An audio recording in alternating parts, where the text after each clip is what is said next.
We taped Kerry Stratton conducting on a balmy October day, just 2 days after his 39th birthday. The North York Symphony and the Amadeus Choir of Scarborough were rehearsing for a heart and stroke benefit concert held the next day at the Royal Alexandra Theatre. Stratton, a native of Belleville, is currently conductor and music director of the North York Symphony.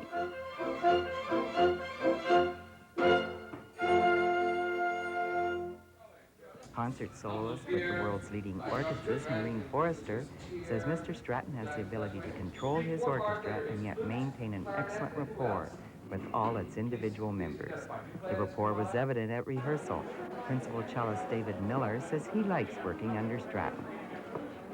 I think the orchestra was ready for some new beginnings, as it were, and everybody really liked his exuberance and personality, and so it's been a pleasure to work with him. And the orchestra has really developed in the last couple of years. Stratton and his 3-year-old son Nicholas were visiting Kerry's mother, Jean Stratton. We spoke with them at her home in Belleville. Stratton was one of 4 Canadians who worked on completing a Liszt work from 1834. Stratton conducted the Hungarian State Orchestra for the recording. It's a new concerto by Liszt, the De Profundis. I say concerto, and of course it is in very much in that form. Liszt called it an instrumental psalm, and he used the psalm which begins, "Out of the depths I cry unto the Lord." See, Liszt was never quite able to make up his mind if he wanted to be a priest or a womanizer. So I think he decided to be both. And at one of his more religious periods, he came up with this. I think it's a piece that should be in the repertoire. And we'll see once the compact disc is released this month what the reaction is. And hopefully orchestras will want to engage Philip Thompson, who was the pianist, and Michael Maxwell, who made the discovery and finished the piece and added his own inimitable style to the coda, which had to be concluded. Stratton says music isn't a cure-all for the world's ills, but he says countries' identities are established through many things, including the arts. I'm not quite so Pollyanna that I believe that music is the answer, but I think it's a culture, or rather a country without a culture is a country with no identity at all. It's not just music. We have to have libraries, we have to have theaters, we have to have all the things that identify us for who we are, and that includes television stations. They, for better or ill, help identify us. But he says many countries, musicians and orchestras are losing their individual styles. It used to be that you could tell a French orchestra from an American orchestra within a few bars, but the world is becoming international now. The world is becoming McDonald's and blue jeans and American films wherever you go, and an international culture has sprung upon us, and the orchestras sound the same. The instrumentalists that used to be different sound the same now. We all apparently around the world aspire to McDonald's and blue jeans and American films, and this certain sort of international blandness that seems to be taking over. So I would say more importantly than did the countries have their own flavor, no, the teachers each had their own flavor. Stratton says he continues to learn from other conductors, even while listening to old recordings. I think the work of Willem Furtwängler, the German conductor, who has been dead some years now, was exemplary conductor. It's marvelous. I'm very inspired when I listen to those old recordings. You know, I find people don't listen to them because it may be that they're not the newest or not the slickest. They have surface noise, or they were recorded in 1939, and they want the latest thing. But I'm not interested in necessarily the latest thing, just the best. And I enjoy Furtwängler's work, and Thomas Beecham. Today, I think Giulini is a brilliant conductor, and there are some young Scandinavians who are coming along who are very, very fine. So I have lots of conductors I admire, certainly no favorite. Stratton enjoys teaching conducting one-on-one, but he says some things must be inherent. You can't teach flair and you can't teach flamboyance. If they come and ask me, how do I start Afternoon of a Faun, then I know I have a student. All right? That's an intelligent question. If they come and say, show me that thing where you threw your head and cued the horns, I don't know. I have no idea in the heat of battle what the stick is doing. I only know that we've rehearsed this well and that this, things will work. There's a difference. There's a difference. I would enjoy teaching conducting the times that I was putting into. You can't teach rapport, never. don't know. They come to me for hardware. That's what they come for hardware.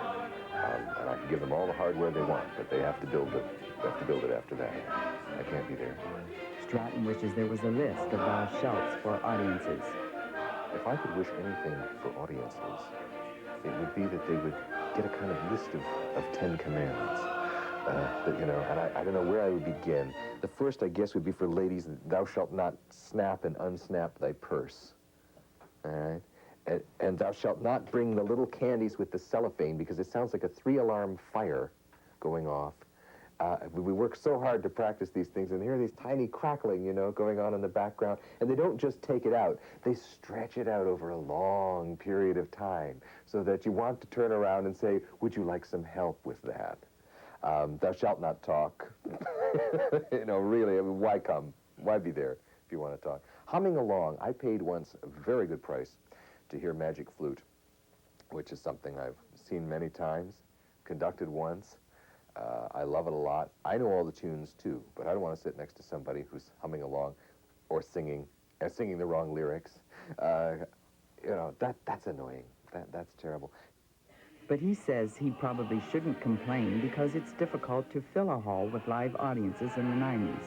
He says the electronic availability of music has been its downfall. It doesn't matter what you listen to. Wouldn't you really rather hear that individual that you enjoy listening to so much alive? This is an art form that goes from one human being to another, not from a speaker to a human being. That's secondhand. That's like carrying on a love affair over the phone. I suppose it can be done, but I personally would like to hug the girl.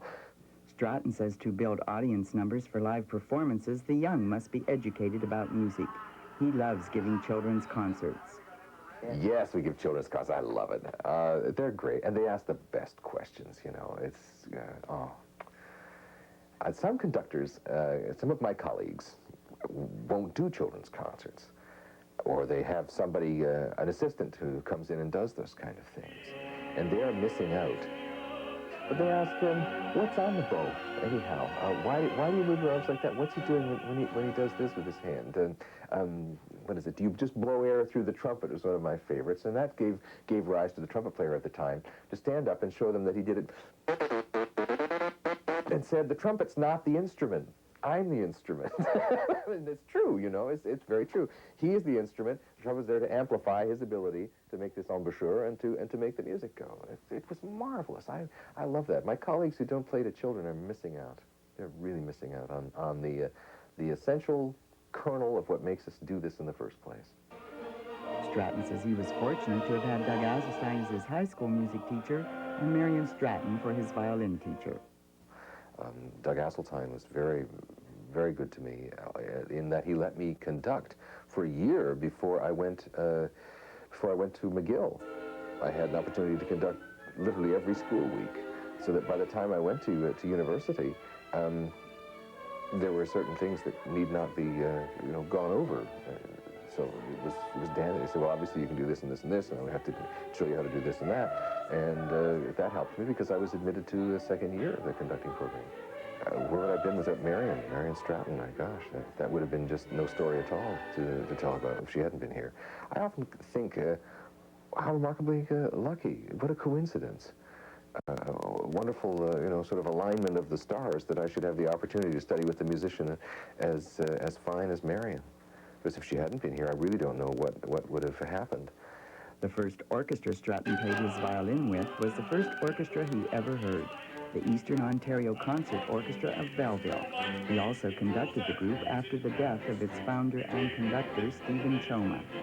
Stratton has conducted a number of orchestras in Canada, the United States, and in Europe. Stratton's father passed away a year ago. His mother, Jean Stratton, says they weren't surprised at their son's success. You know, he changed his mind about instruments so many times when he was small.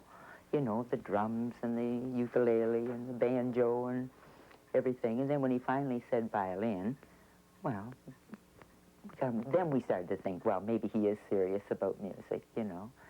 And but we were very proud, and I'm very proud of his accomplishment. And he's worked very hard to get where he is today.